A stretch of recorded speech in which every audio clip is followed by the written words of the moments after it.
storm arrived before sunset. Black clouds Who are swallowing the they, sky in this and turning the storm? plains into a Correct, world keep of going. wind, dust, and fear. Noah Carter was repairing a broken fence when he saw two figures stumbling across the open land toward his ranch house. One was a small boy dragging himself forward through the mud. The other an elderly woman, barely able to stand. Wait for Every me! few steps she nearly collapsed, and every time she did, Don't go too far. the boy used what little strength he had left to pull her up again. Noah dropped his hammer immediately and ran toward them. By the time he reached them, the woman's knees gave out completely. The boy stepped in front of her, as if trying to protect her from the stranger rushing their way.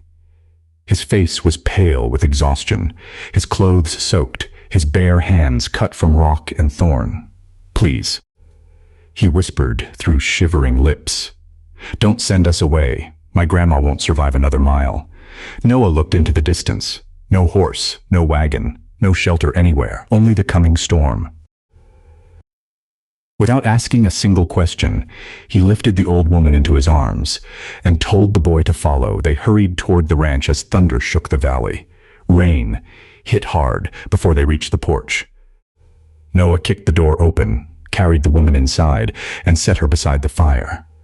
The boy remained near the entrance, trembling, watching every move Noah made, as if kindness were something dangerous. Noah placed dry blankets around the old woman's shoulders and stirred the fire until the flames rose strong and bright. He set a pot of stew above the heat and handed the boy a towel.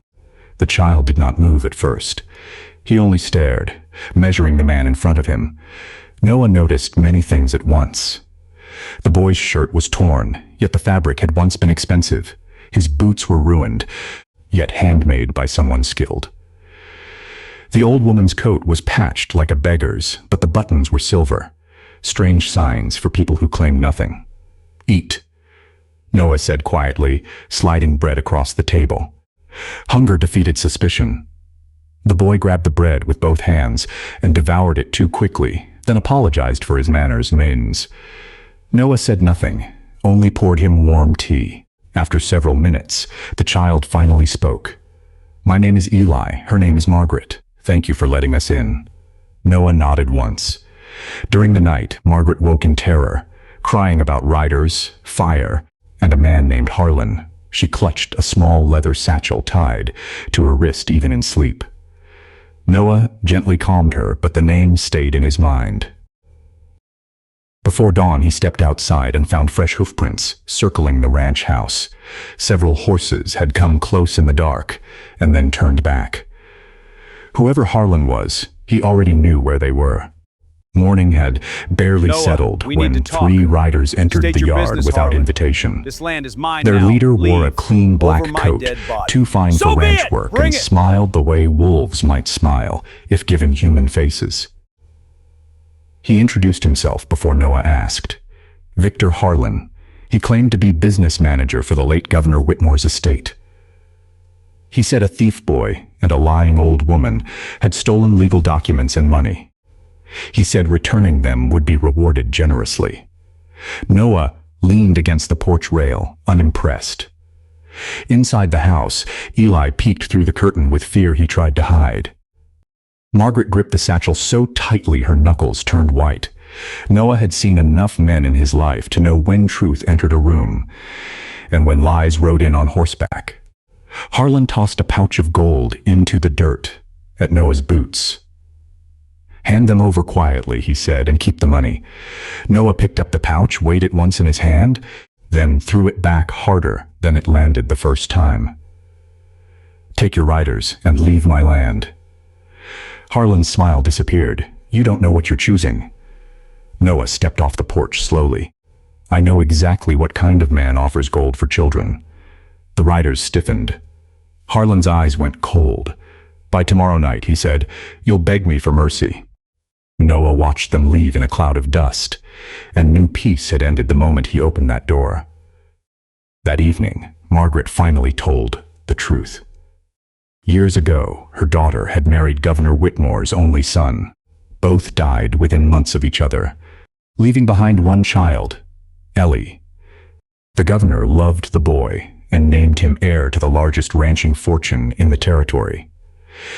But when the governor died suddenly, Victor Harlan forged papers, bribed officials, and seized control of the estate. Eli was young, powerless, and easy to erase. Margaret discovered the fraud and stole the real documents before fleeing in the night. For weeks they hid in barns, ravines, and abandoned sheds while Harlan's men hunted them across 3 counties.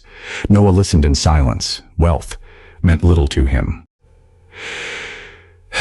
But cheating the dead and hunting a child were crimes simple enough for any honest man to understand. Eli looked down and whispered that they should leave before Noah got hurt because of them. Noah shook his head slowly. Men like Harlan do not stop when you give them what they want. They only learn they can take more. Before sunrise, Noah prepared the ranch for war. He moved wagons across the gate, stacked feed sacks against windows, filled every bucket with water, and loaded rifles he had not touched in years. He hid Margaret and Eli in the root cellar beneath the barn and gave Eli a small lantern. "If I tell you to run," Noah said, "you run south to the creek and never look back." Eli tried to argue, but Noah closed the cellar door before the boy could speak.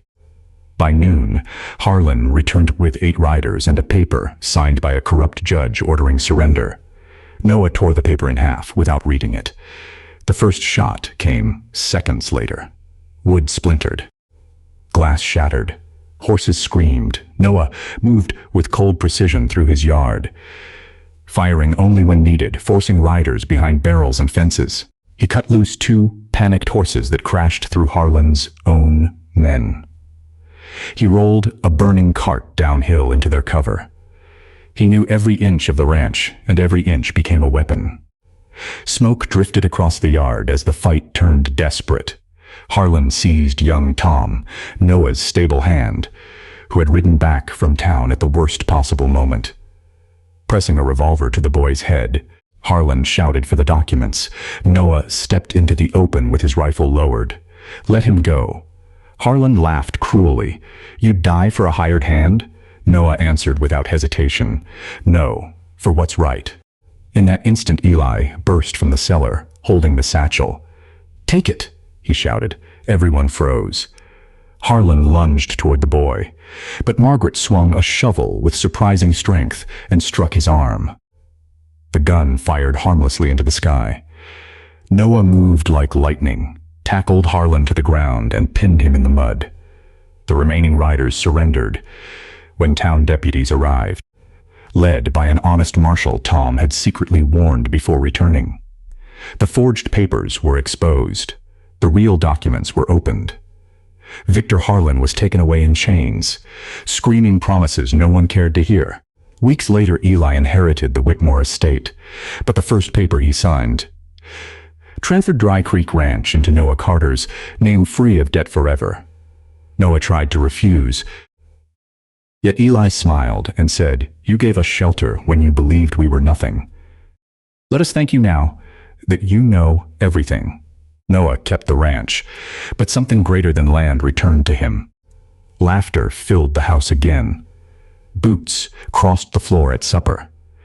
The empty chair at his table was joined by 2 new ones, and when thunder rolled months later and someone knocked after sunset, Noah smiled before opening the door.